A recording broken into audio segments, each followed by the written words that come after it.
Bienvenidos a Club de Prensa Plus en NTN 24. Transmitimos desde Washington, a 3 cuadras solamente de la Casa Blanca.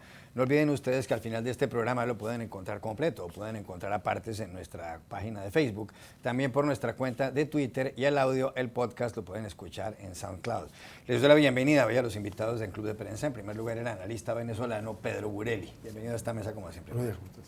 Peter Schechter, encargado del área de las Américas de The Atlantic Council, uno de los think tanks, de los institutos, centros de pensamiento más prestigiosos de Estados Unidos. Bienvenido también. Siempre un gusto, Juan Carlos. Y Muri Jensen, analista política del Club de Prensa. Bienvenido a este programa. Gracias. Y el primer asunto, Pedro, tiene que ver con Venezuela, un país que produce muchas noticias, porque este jueves, hace muy pocas horas, estuvo a pocas cuadras de aquí también, en la sede de la Organización de los Estados Americanos, de la OEA, Delcy Rodríguez, que es la ministra de Relaciones Exteriores de Venezuela. Hay un mecanismo que tiene el sistema interamericano que se llama la Carta Democrática, que además se puso en marcha el 11 de septiembre del 2001, el mismo día de los atentados contra las Torres Gemelas en Manhattan. Y según esa Carta Democrática, la idea es que los países del ámbito de la OEA, que son 34, está suspendida Cuba, aunque ya se levantó la suspensión y no ha vuelto a unirse a la organización. La idea es que todos los países tienen que respetar las normas democráticas, los principios democráticos, la estabilidad democrática. Y que en caso de que haya una alteración grave a esos principios, como el respeto a los derechos humanos o la celebración de elecciones con regularidad, los demás países pueden activar esta Carta Democrática y en cierto modo tomar algunas medidas. Lo que pasa es que para eso se requiere que el país afectado lo solicite. Solamente ha habido un caso cuando hubo un golpe de Estado en Honduras en el año 2009 en que se puso en marcha la Carta Democrática sin la solicitud del país. Era clarísimo que había un golpe de Estado. Muy bien. En este caso, la ministra de Relaciones Exteriores de Venezuela dijo que de ninguna manera su país quiere aceptar que los demás estados del ámbito latinoamericano, del ámbito de la OEA, del ámbito de las Américas, tomen cartas en el asunto con respecto a la crisis venezolana, y dijo que lo que está ocurriendo todo es producto de los Estados Unidos, del imperialismo, y que los países de la OEA están haciéndole caso a Washington.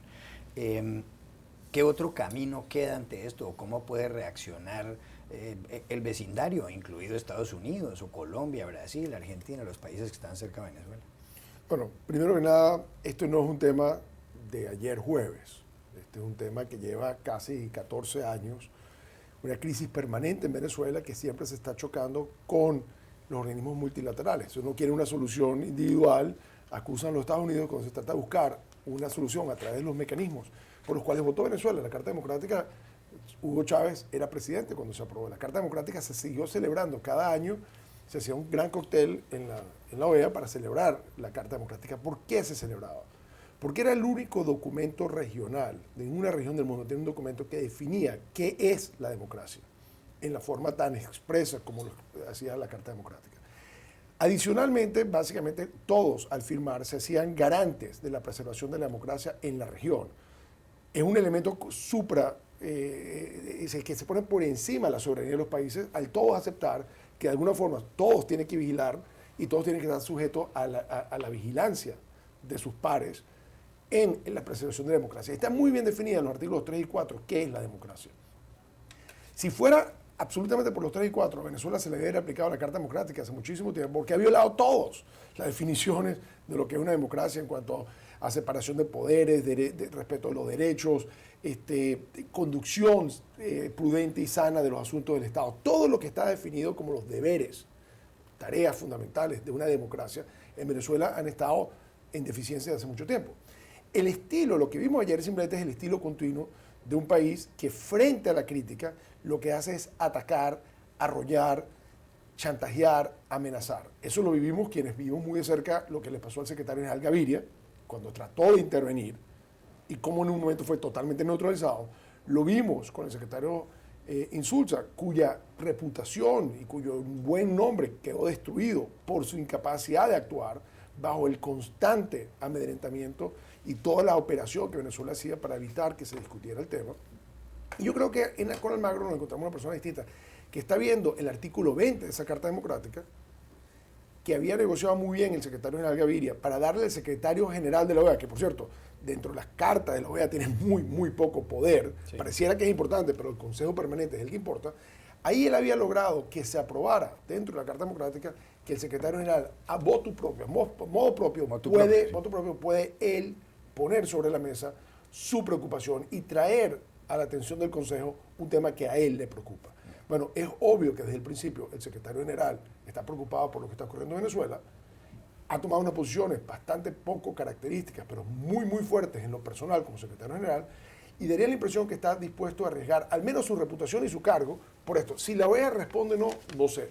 Definitivamente esto fue una medida de la canciller de Venezuela de venir a amedrentar, de venir como la guapetona del barrio, a insultar, a amenazar, sentada al lado del secretario general. Y yo lo resumo en lo que yo recibí como mensaje de uno de los embajadores. Le digo, Pedro, tu canciller logró algo importante, convencernos de que el problema de Venezuela es Maduro.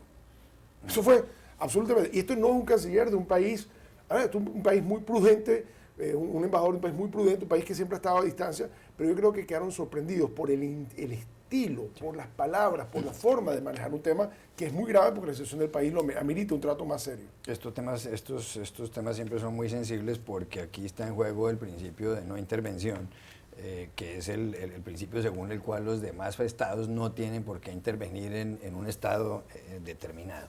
¿Usted tiene la misma lectura de Pedro Burelli sobre lo que pasó ayer? Mire, yo lo que creo que hay que echar un momentito atrás. O sea, en Venezuela, ¿qué pasa? Pasa una crisis humanitaria.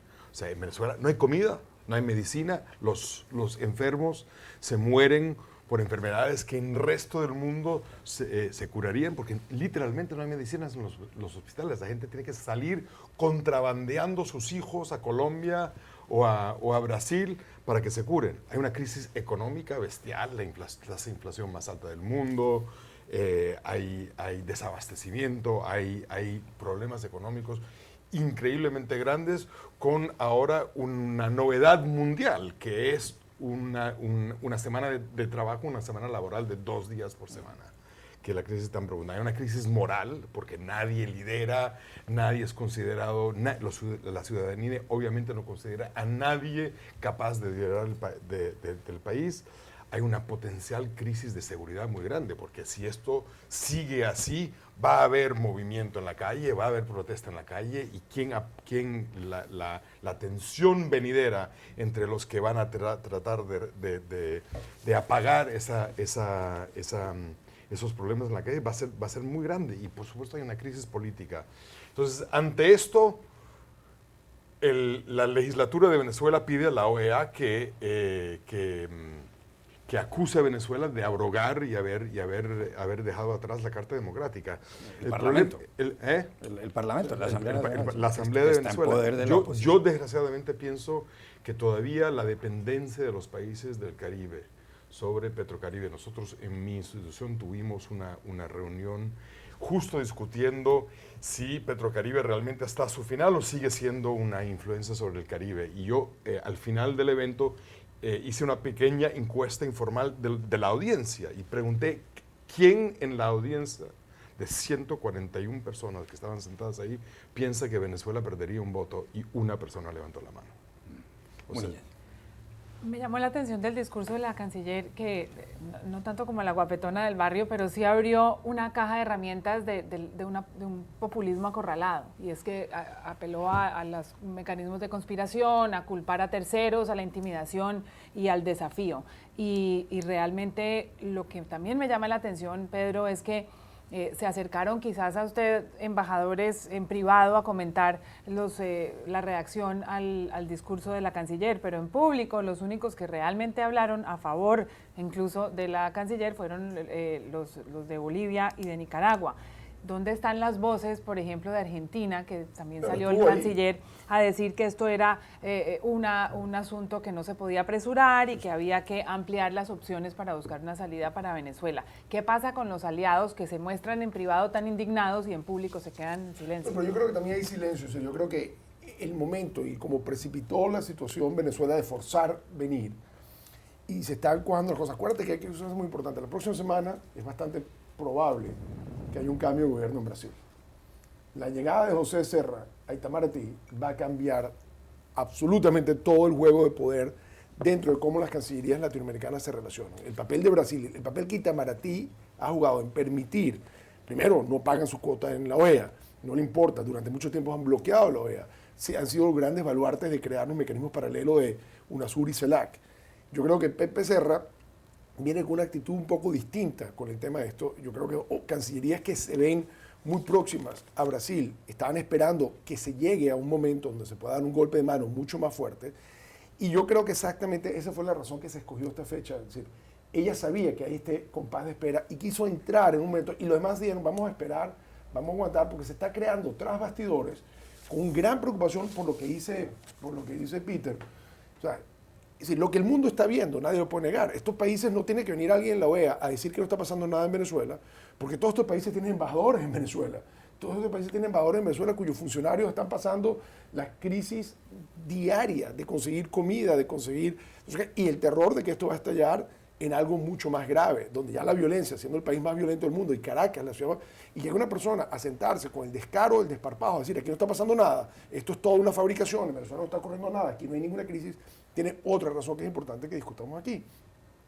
La concepción de ellos, de esto, ya ocurrió también, ya lo vimos. El desastre natural más grande que ha ocurrido en Venezuela fue en el 99, un deslave gigantesco que mató a 30.000 personas.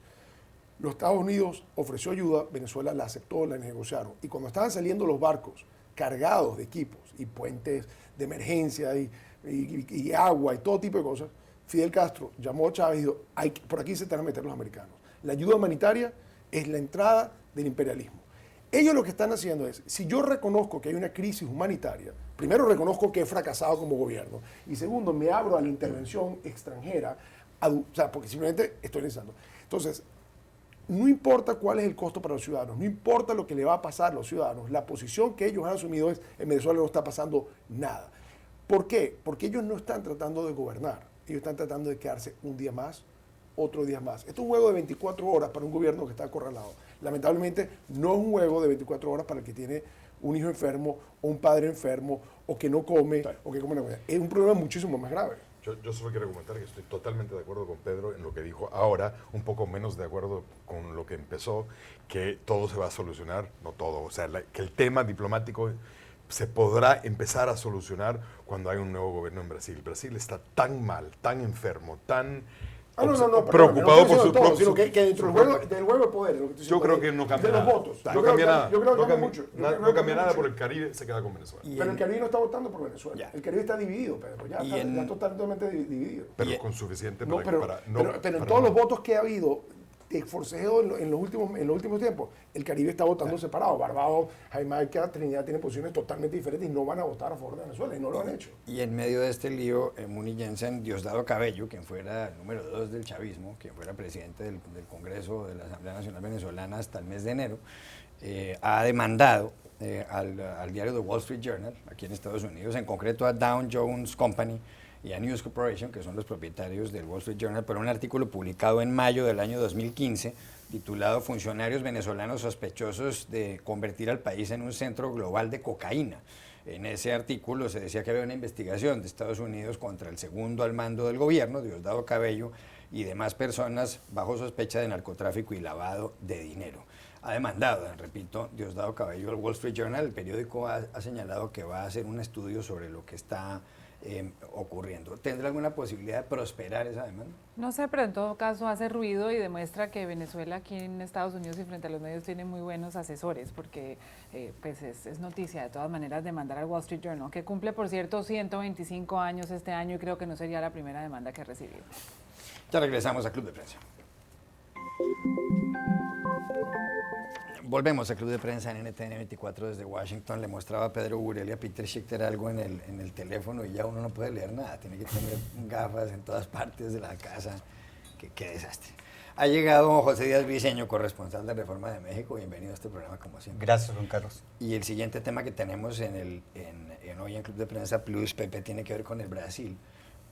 El miércoles habrá un pronunciamiento ya por parte del Poder Legislativo brasileño de si Dilma Rousseff, la presidenta, va a ser destituida o no. Se ha llevado adelante el impeachment, como se dice en inglés, o el juicio político, sobre todo por un mal manejo en las cuentas públicas por parte de Dilma Rousseff. No tiene que ver eso con el escándalo de Petrobras, donde han sido desviados más de $3.000 millones en sobornos. Sí, en cambio, tiene que ver con el escándalo de Petrobras el hecho de que ayer un juez de la Corte Suprema brasileña apartara del cargo al presidente de la Cámara, al señor Eduardo Cunha, que es de un partido distinto al de Dilma Rousseff. El de ella es el Partido de los Trabajadores, el PT, el de él es el PMDB, el Partido de Movimiento de la Democracia Brasileña, y lo apartó por malos manejos también en los dineros del que tienen que ver ahí, sí, repito, con los sobornos de Petrobras. Se calcula que él gastó $48.000 de un dinero de un soborno para pasar 9 días con su familia en la Florida, y dicen que, tal como aparecen las declaraciones de renta, pues ese dinero no lo podría tener él por lo que ganaba con salarios y por lo que ganaba su mujer. 3 de cada 4 brasileños apoyan esta separación del cargo del señor Eduardo Cunha. Pero lo grave es que él es ha sido el principal impulsor del proceso de juicio político contra Dilma Rousseff. Hay que recordar que como copartidario de Cunha, Michel Temer es el vicepresidente del Brasil, y que si ella es destituida, el señor Temer reemplazará a Dilma Rousseff. ¿Cuál es su análisis de esto? ¿Usted qué mirada le da a este episodio? De entrada hay que decir que el señor Cunha, según las encuestas de opinión, es todavía más impopular que la propia presidenta brasileña. Hubo una reciente entrevista muy larga de la señora Dilma Rousseff con BBC, donde habló a gran cantidad sobre este personaje Cunha, y sin embargo creo que ante el inminente voto en contra de Dilma la próxima semana en el Senado brasileño, esta remoción de Cunha llega demasiado tarde. Ya no hay mucho que más hacer en ese sentido. Un aliado de Cunha toma también el control del cuerpo que él preside. Entonces, para la presidenta brasileña, sinceramente, esto pareciera un mal chiste, porque ella está totalmente enemistada con este señor y, sin embargo, no llega en un buen momento. Peter Schick. Es interesante que el sistema de justicia de Brasil sigue siendo la envidia de los ciudadanos latinoamericanos. Yo aterricé en la Ciudad de México hace 2 semanas, entro en un taxi, le digo, señor, buenos días, ¿cómo está usted? Empezamos a hablar de política, como siempre se suele hacer con los taxistas. Yo suelo hacer con los taxistas. Otros hablan de mujeres, de religión, de fútbol, yo hablo de política. Y el tipo me dice, ojalá tuviéramos nosotros un par de jueces brasileños aquí en México. Entonces, a mí me parece impresionante. No cambiará nada para Dilma, absolutamente nada para Dilma. Dilma pierde, ella será removida de su plazo. ¿Usted cree que va a ser destituida el miércoles? Va a ser destituida, absolutamente. Y valida esto acaba de validar al sistema judicial que la está destituyendo, que está participando en todo este entorno. ¿Sí? Lo que pasa es que le quita a ella el principal argumento, sí, y es que él es víctima de una conspiración porque, de las cortes. Fíjate que esto funciona. Es más, yo diría que esto la debilita mucho más todavía. Le quita todos sus argumentos, como estamos diciendo anterior. Ahora, ¿con qué se cubre? El sistema está funcionando, lo que es igual para uno es igual para el otro, lo que es igual para el pavo es para la pava. Lo que a mí mirando desde afuera me parece curioso es cómo Michel Temer queda en un sándwich entre 2 investigados y muy posiblemente 2 destituidos, si lo de Dilma prospera, y por qué él ha salido como impoluto de todo esto y aparece como el posible salvador del Brasil. Él es un político que cambia de personalidad y de carácter, es un camaleón. Él cabe aquí hoy, cabe dentro de un vaso mañana, cabe dentro de un plato. Él es lo que tú quieres que sea. Entonces este señor va a salir vivo y va a ser el próximo presidente de Brasil. ¿Y será la solución para el Brasil una presidencia de Michel Temer? Mira, yo creo que Temer va a entrar muy fuertemente. Yo creo que Temer se da perfectamente cuenta que él tiene que hacer rodar la maquinaria del gobierno, que ha sido frenada y estancada en los últimos 24 meses, casi 2 años, donde no hay nada que pase en el gobierno, no hay reforma que pase, no hay nada que pase. Entonces yo creo que entra y van a pasar 2 cosas. Va a entrar con él un gobierno y un gabinete de lujo. Va a entrar tecnócratas, gente muy respetada, gente muy buena y gente de varios partidos. Entonces eso es la primera cosa que va a pasar.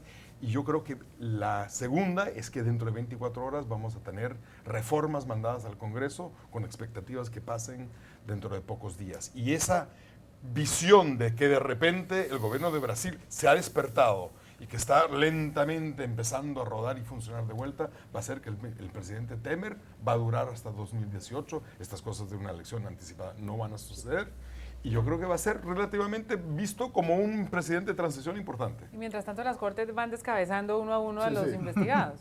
¿Y usted coincide con ese análisis? Que Yo va a ser un gran gobierno de tecnócratas. No, yo totalmente, porque yo creo, primero que nada, porque como las expectativas son cero, es una maravilla llegar sin expectativas. Pero el hecho es que, y la gente está tan cansada, los mercados, la reacción de los mercados, la reacción de la gente inclusive, de pensar que se iba a estrellar el país, a que ahora hay posibilidad que no se estrelle, tiende a ser un factor casi contrario. El pesimismo se puede volver en optimismo mucho más rápido de lo que la gente cree. Y parte de la crisis que hay en Brasil es una crisis de confianza generalizada de los inversionistas, de los ciudadanos, de afuera. Entonces, si él logra cambiar eso con un equipo que sí es de lujo y sí ha escogido bien, porque sabe que tiene aspiración de quedarse, ¿no? Él no quiere ser el que lleva esto a otra elección. Ahora, de acuerdo con Muni, yo creo que vamos a ver con el caso de Dilma, el caso de Lula en particular, lo que estamos viendo en Argentina, que fuera del poder empieza a surgir una cantidad de cosas que ahorita la ves, intuyes que está, percibes que está, pero va a haber, paralelo a todas estas acciones, va a haber mucho más escándalo con los que se fueron, que es parte inclusive de consolidar a los que llegaron. Yo creo que va a haber a Dilma finalmente teniendo que asumir responsabilidad por lo de Petrobras, de la cual ella es presidente de la Junta Directiva durante todos estos escándalos. No se puede ser presidente de una Junta Directiva y decir yo no sé nada. O sea, para eso asume uno la responsabilidad de presidir la Junta Directiva de una empresa. No es sin riesgo, ¿no? Una reflexión muy rápida. También el caso brasileño nos enseña que solamente instituciones fuertes, sólidas en justicia y de fiscalización son la única solución de largo plazo para los problemas de corrupción. Las misiones emergentes como en Guatemala de la ONU, por ejemplo, serán buenas para un caso muy particular, pero en el largo plazo, sin duda, la reforma es lo único. Ya regresamos al Club de Prensa Plus. Volvemos al Club de Prensa Plus en NTN 24 desde Washington. Este programa no podría seguir, Pepe, si no hablamos de Donald Trump, que es el hombre que más noticias produce, es bastante aburrido en algunas ocasiones, pero ayer se hizo varios pronunciamientos y hubo gente que hizo pronunciamientos con respecto a Donald Trump. Algunos tienen que ver con su país. Por ejemplo, Trump, que ha insultado a los mexicanos repetidamente, apareció ayer, 5 de mayo, un día muy especial para la comunidad mexicana en Estados Unidos, comiendo tacos. Bueno, no tacos exactamente, pero sí la parte interior de un taco en lo que se llama aquí un bowl, un plato grande. Y además totalmente americana. Sí, una cosa totalmente americana, y dijo además que él ama a los hispanos, cosa que no había dicho antes. Pero por otro lado, un expresidente mexicano, el señor Vicente Fox, que ha llamado a Trump payaso, irresponsable, loco y demás, dio una entrevista en televisión y se disculpó con Donald Trump. Es más, Vicente Fox había dicho que él no pensaba pagar esa maldita muralla, la que quiere levantar Donald Trump para terminar de bloquear la frontera entre Estados Unidos y México, y Trump ha dicho que los mexicanos tienen que pagar. Pues el señor Fox dijo que él quiere disculparse con Trump por el lenguaje vulgar que utilizó. Y dijo, si alguna vez lo ofendí, lo lamento. En Breitbart News fue que habló el señor Fox. ¿Por qué se echaría para atrás Fox? De entrada quiero hacer una nota. Yo nunca he probado esa cosa que comió Fox. Yo soy mexicano. No hay una traducción al español. El señor Trump. No hay una traducción al español de ese taco bowl, un tazón de taco. ¿Qué es eso? Es una invención americana. Yo te quiero llevar, apenas saliendo del programa, vamos a comer un taco, porque tienes que probar lo que es Estados Unidos. Definitivamente. Ahora, quien crea que la comida auténtica mexicana existe, no, son variaciones en todos lados, y Estados Unidos también aporta sus innovaciones. El señor Fox, realmente es un papelón en la cadena Fox News con Bill O'Reilly, quizá uno de los hosts de televisión más difíciles para hacer entrevistas. El señor Fox, en un inglés espantoso, sin una coherencia en los argumentos, presentó la imagen perfecta para burlarse de México. Y entonces esto presenta realmente la ecuación a la que se enfrenta el gobierno mexicano de cómo mejorar la imagen acá, porque no puede permitir que un señor como Fox sea el vocero de los intereses mexicanos acá. Ahora, ¿qué problema se enfrenta el gobierno mexicano? Uno, que la mala imagen de México no es un problema reciente, se cambia con el tiempo, las encuestas están ahí, los últimos 7 años han sido una caída en la imagen de México. Número 2, hay una reticencia en este mundo de tecnologías, de Twitter y todo, a que la comunicación deje de ser centralizada en Los Pinos. Se tiene que dejar a los 49 cónsules mexicanos que hay en Estados Unidos a que hablen, a que respondan. La política local en Estados Unidos es la más importante para cambiar opinión. Y 3, también hay este pretexto de no interferir en las elecciones americanas y no hacer pronunciamientos, pero si está la guerra comercial con México como el plato principal de la campaña, no puede quedarse fuera. Peter Schiff. La guerra comercial con México como plato principal en la campaña, como taco bowl principal de la campaña, es totalmente cierto y de parte del Partido Republicano. Nosotros vamos a estar enfrentados a una campaña política que por primera vez no solo va a tener política exterior como un gran tema, sino política latinoamericana como gran tema, en particular que tiene que ver con México.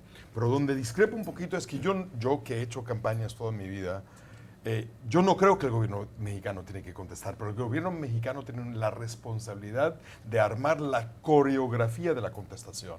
El gobierno mexicano tiene que exigirle a sus amigos del sector privado, sus amigos exdiplomáticos, sus amigos de la seguridad, sus amigos militares en Estados Unidos, que voces americanas se levanten en contra de lo que está diciendo Trump. Yo no creo que debería meterse el gobierno de México, pero sí creo que el poder del gobierno de México y la influencia y agarrar y torcer unos brazos de amigos americanos y decir, ya es hora que ustedes empiecen a hablar, porque yo creo que no hemos oído suficientes voces americanas importantes que se levantan en contra de Trump sobre México específicamente, y eso es el rol del gobierno mexicano, de ser ese. Estoy completamente de acuerdo con Peter Schechter. ¿No? ¡Caramba! Bueno, por primera vez. Bueno, ya se acabó el programa. Me parece que tienes toda la razón. Lo que tienen que hacer es trabajar a través de terceros que hacen negocios en México, Eso que es lo que tienen llaman intereses. validadores aquí en Sí, Estados terceros Unidos, los validadores. expertos. Stakeholders. Y no Stakeholders. porque cualquier esfuerzo que haga el gobierno de Peña Nieto contra Trump lo empequeñece. Sí. Y pienso que también ser blanco de unas críticas de Trump es bastante sensible. Lo que pasa es que todo esto, la foto de Donald Trump comiéndose este taco bowl, es tan orquestado, si uno la mira en detalle, están detrás los trofeos de golf del señor Trump. Al otro lado están las fotos de él con gente famosa. Debajo del plato están los periódicos. Hay una foto de una niña en bikini. Parece que era una de sus que era Marla Maples, al parecer.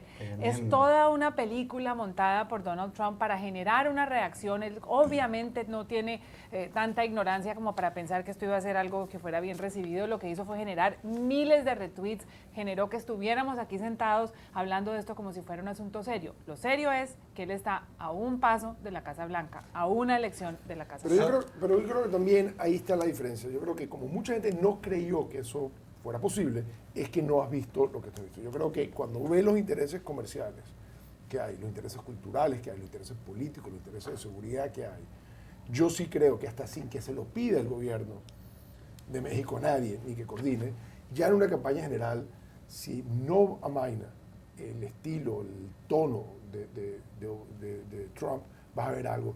Yo creo que es que los americanos, mucha gente dice, yo no me voy a poner en una pelea de perros con este no va a ganar, este va a terminar fracasando, este lo vamos a parar. Y yo creo que al final ahora sí entramos en una campaña seria. Aquí vamos a ver, estoy de acuerdo, estamos muy de acuerdo con Peter, que no debe ser el gobierno, no debe aparecer el gobierno, porque en el peor de los casos, si gana Trump, va a tener que lidiar con ese gobierno. Entonces no conviene dañar esa capacidad de reconstruir por dañar demasiado durante la campaña. Estoy en medio de 2 expertos en campañas de relaciones públicas, pero sí tengo que decir que estoy 95% de acuerdo con lo que dijo Peter, porque yo que he trabajado en televisión... 5%. Bueno, he ganado.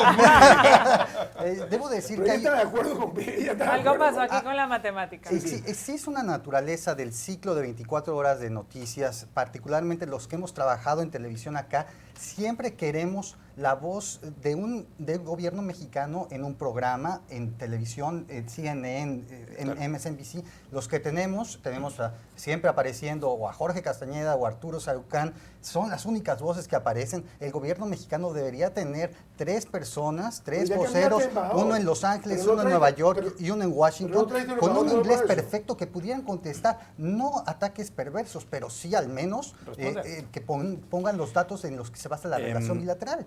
Bueno, más cuestiones sobre Donald Trump antes de pasar a otro tema, y es la siguiente. Bueno, fuera de eso, ayer el señor Trump, refiriéndose a la posibilidad, a la potestad que tiene el presidente de Estados Unidos de nombrar o de candidatizar a los magistrados de la Corte Suprema de Justicia, dijo que si él no gana este país, por cambios que tiene que haber en los 9 magistrados de la Corte, pues se convertiría como en Argentina o Venezuela. Eso por un lado. Pero por otro lado quería plantearles en 2 o 3 minutos, este tema es una columna que aparece en el diario The Washington Post, escrita por Fareed Zakaria, de la CNN, en donde él titula el artículo de este modo: el problema con Trump como presidente ejecutivo de Estados Unidos, como CEO, es que el gobierno no es un negocio. Y dice el señor Fareed Zakaria que los mejores presidentes de los últimos tiempos, del siglo XX en Estados Unidos, fueron hombres que no tenían experiencia en la empresa privada como Donald Trump. Y es el caso de Franklin Delano Roosevelt, o el caso de Lyndon Johnson, o el caso incluso de Ronald Reagan. No tenían experiencia. En cambio, los que tenían experiencia eran personas como George W. Bush o Herbert Hoover, a los cuales no les fue tan bien. Y cita el señor Zakaria una frase de Robert Rubin, uno de los pocos hombres de la empresa privada que han tenido éxito en la gestión pública.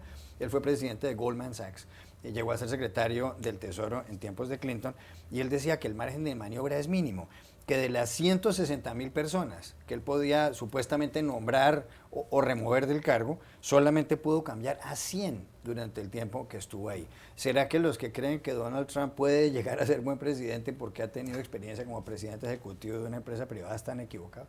No, yo creo que la experiencia de empresarios metidos a políticos no es particularmente buena. Es peor todavía la de billonarios metidos a políticos, como el caso de Berlusconi o el caso en Tailandia, el caso de Martinelli, el mismo caso de Piñera, por una razón sencilla, que en los negocios, y sobre todo cuando tú eres un hombre exitoso, poderoso, muchas veces te hiciste a ti mismo, hay un elemento muy importante de autocracia en eso. Entonces, la imagen en una campaña siempre es alrededor de una persona, pero el gobierno son equipos de gente competente, son equipos de gente que muchas veces dicen que no, que están dispuestos a luchar por principios, por más que sean empleados tuyos. Sí. Entonces, esa coordinación de equipos, esa formación de cosas, va muy en contra de alguien que se volvió dependiente de un gran magnate que no tiene que obedecer las leyes, las normas y que hace lo que sea. Y eso es lo que pasa, que el ego, hay un problema de ego los dos, esa transferencia del ego del billonario, del ego del CEO, a la política, no hay ejemplos muy exitosos en ninguna parte del mundo. Yo lo que creo es que lo que se le reconoce a Trump, tanto a sus seguidores como a sus detractores, no es necesariamente que sea bueno para los negocios, sino que es bueno para negociar. Y hay una diferencia ahí. Para él el tema de hacer una negociación, ganarse un pleito, ganar cualquier cosa como si fuera un juego, es realmente su destreza principal. Como empresario ha sido exitoso, también se ha quebrado un montón de veces, pero lo que es cierto es que Trump sabe ganar, y estas elecciones lo demuestran. Le ha ganado a 16, Hillary no ha podido ni ganarle a Bernie Sanders. ¿Pero qué tiene eso que ver con gobernar? ¿Qué es el tema? Lo que él ha dicho y donde está convenciendo es que él dice que él se sienta a la mesa y gana una negociación con otro líder, gana una negociación con el Congreso. Si es cierto o no, eso es lo que él realmente dice que es su gran talento. Yo creo que esta discusión es interesante, pero honestamente creo que hay otra pregunta aún más interesante. Y como ustedes saben, yo vengo aquí y siempre soy el que hace las apuestas. Perfecto. Y a menudo las pierdo, pero las pago. La última vez fue una botella de champaña. Ah, caray. Entonces entremos a una. Yo creo que la gran pregunta es, en el resto de la campaña, en los 4 o 5 meses que quedan, ¿Donald Trump va a moderar su posición? No. ¿O Donald Trump va a aumentar todavía su extremismo y su falta de moderación? Y yo creo que esa es la gran pregunta, porque está rodeado de asesores que le van a decir, modérate, porque tenemos que dejar entrar otra gente, dejar entrar otras personas, otros sectores de la sociedad. Y él, exactamente por lo que dice Mooney, porque él gana siempre todos los businesses batallando, su instinto va a ser de extremizar. todavía más. Entonces eso yo creo que es O sea, la pero gran su pregunta. negativo a nivel nacional son distintos a sus negativos a nivel del Partido Republicano. Nivel nacional es del 69%. 69%. O sea, ahí tiene un negativo que él entra, tú cuando vas a negociar tienes dos cosas. ¿Cuál es tu posición de negociación y cuál es la posición de negociación del otro? Cuando 69% te rechazan, tienes que tener bastante cuidado que no sobreestimes, ¿no? Entonces, ¿tú crees que se modera? Yo creo que se va a moderar y yo creo que ese va a ser el peligro. O sea, el peligro es que un tipo que no es moderado se va a moderar para ganar, puede ganar y después no va a salir. No, de claro, otro. claro. ¿Y tú crees que no se modera? No, yo creo que le ha ido bien ¿Y siendo Peter, que es extremista. el asesor de campañas aquí? Creo que ha sido asesor de Yo, campaña. yo creo que no se modera. Otra vez. Y Si la usted, estamos fuera de acuerdo. asesor, si usted fuera asesor de Donald Trump, le diría que no se No, no, modera. no. Si yo fuera asesor de Donald Trump, yo le diría que se moderara. Yo no creo que él es capaz. Ya, Pepe. Y no serías asesor de él tampoco. Tampoco. Entonces, Además- esa es la respuesta correcta, sí. La base de votantes que llevó a Trump a ser el candidato está votando realmente con las entrañas. No es un pensamiento racional. Uno que ha entrevistado a votantes en los rallies es: yo quiero una figura de padre que nos siga. Estoy de acuerdo con el muro. No hay una racionalidad. Obviamente esto ocurre en todas las campañas políticas, pero con Trump es particularmente notorio. Último asunto de este segmento, tenemos 2 minutos y medio para él, tiene que ver, y aquí cambiamos radicalmente de tema, con los restaurantes. Históricamente la guía más respetada para saber cuáles son los mejores restaurantes del mundo era la guía Michelin, empresa de marca de llantas y neumáticos francesa. Pero desde el año 2002 ha aparecido en la revista Restaurant, una revista inglesa, una lista titulada World's Best 50 Restaurants, es decir, los 50 mejores restaurantes del mundo. La primera novedad es que no son 50, sino 100 los de la lista. En los últimos años han aparecido ahí restaurantes como el Celler de Can Roca, que está en España, en Cataluña. Es más, tuvo 2.500.000 visitas la página web al día siguiente de que apareciera, de que ganara. Está la Hostería Francescana en Modena, en Italia. Está Noma en Dinamarca. Al día siguiente de haber aparecido en la lista, Noma había 100.000 personas intentando reservar una mesa. Hay 1.000 personas que seleccionan esta lista de 50 restaurantes, pero en la revista GQ, Brett Martin, un escritor, dice que esta lista no es muy confiable, que puede ser más confiable la de la guía Michelin, que estos señores lo que buscan son novedades y más que restaurantes donde le sirven a uno con mantel blanco, lo que buscan son cosas un poco más vanguardistas. Usted ha estado muy vinculado al mundo de los restaurantes y lo está. ¿Usted cree lo que dice este artículo de GQ o les cree más a los de la revista Restaurant? Yo creo que aquí en el tema de restaurantes hay buenas y malas noticias. La buena noticia es que hay una democratización de la gastronomía. O sea, antes la gastronomía era de unos elites que sabían muchísimo y que tomaban el vino y lo miraban y qué ingredientes hay, cómo se sienta uno, cómo es el menú de los vinos, cómo está presentado el menú, cómo sirven, etcétera, etcétera. Yo creo que hay una democratización de las comunicaciones, una democratización de la política, una democratización de la manera en que vivimos. O sea, todo el mundo opina de todo. Hay también una democratización de la gastronomía, pero eso, como en lo otro, abre la puerta a mucho marketing, mucho show, mucho visual y a menudo poca sustancia. Entonces hay buenas y malas noticias. 30 segundos, Muni, que le gusta la cocina. Un par de apreciaciones. En primer lugar, la televisión hizo que los chefs salieran de la cocina. Los chefs que son generalmente huraños y complicados y un poco neuróticos, se les obligó a salir y volverse estrellas de rock, con unos resultados bastante mixtos. Lo segundo es el apetito por las listas. Las listas siempre venden y venden revistas y venden libros y a todos nos gusta saber cuáles son los mejores restaurantes de Washington. Pero por otro lado veo ahí la protesta de los que no ganan. Lo que pasó es que últimamente con esta democratización se acabó el imperio gastronómico de los franceses y los que están más bravos son los chefs franceses, los de la guía Michelin, que son los que están más perjudicados por estos listados. 30 segundos. Los 3 restaurantes en la Ciudad de México que aparecen en la lista son extraordinarios. Es Puyol, Quintonil y ¿cuál es el otro? Vico. Pero si yo lo quisiera llevar a usted, Juan Carlos, a tener una buena comida, no lo llevaría allí. Yo pensaría un ambiente mucho más informal, mucho más relajado, claro, mucho más sabroso, ¿no? Estos son prácticamente restaurantes boutique perfectos, extraordinarios, pero no para disfrutar. Depende de lo que se conciba como comida. 30 segundos. Yo creo que cuando uno ve al que sale a comer y que casi que lo primero que hace cuando le pone un plato es tomar una foto del plato y mandar Instagram y mandar no sé qué, obviamente hemos llegado al nivel de la comida como show, no la comida como servicio. Ahora, muy de acuerdo con lo que se ha dicho, hacer una lista de restaurantes y poner este año, este es el mejor, cuando hay unos restaurantes que durante 50 años han sido buenos y quizás durante 50 van a seguir siendo buenos, o durante 15 años van a ser buenos, es decir, poder relativizar. ¿Tú sabes qué es lo que me preocupa a mí? ¿Cuál es la diferencia entre el restaurante número 7 y el 8? No, hay una caricatura en que un mesero le pregunta a una persona, ¿hay algo mal con la comida? Y el comensal dice, no, ¿por qué? Dijo, no, es que veo que usted no le ha tomado foto. Exacto, Es verdad, exacto. es verdad. Una amiga mía se acaba de mudar a Módena, a ser la directora del Museo Nacional de Módena, y yo estoy muy contento porque la voy a visitar y voy a comer en la Hostería Franciscana. Mi esposa está yendo a Palermo, también estoy listo para ir a la boquería al mercado, ¿no? Están mal todos Toman ustedes. fotos, por Ya favor. regresamos a Club de Prensa Plus. Volvemos a Club de Prensa Plus en NTN 24 desde Washington. Murillense, ¿para quién fue esta semana? Una semana fatal, una semana nefasta. Semana fatal para Hillary Clinton, que además de seguir perdiendo elecciones primarias, la última en Indiana, no logra, a pesar de acumular votos electorales y ser la presunta nominada demócrata, está metida en un lío. En primer lugar, tiene que todavía seguir combatiendo a Bernie Sanders. No puede el Partido Demócrata obligarlo a retirarse porque esos votos es posible que se vayan para Trump y dividen el partido. Está en este momento Trump con el camino despejado, se le retiraron sus dos principales rivales y enfilando batería y presupuesto para la general, mientras que ella sigue en la batalla por el Partido Demócrata. Pepe Díaz Briceño, ¿para quién fue esta semana? Una semana nefasta, una semana verdaderamente fatal. El señor Reince Priebus, el jefe del Comité Nacional Republicano, tiene ahora un candidato que no comparte los principios de la ortodoxia republicana. Libre comercio, reforma a la seguridad social, algunos temas de mujeres. ¿Cómo va a ser para reconciliar los ideales del Partido Republicano con una candidatura como la de Trump que no se sabe a dónde va?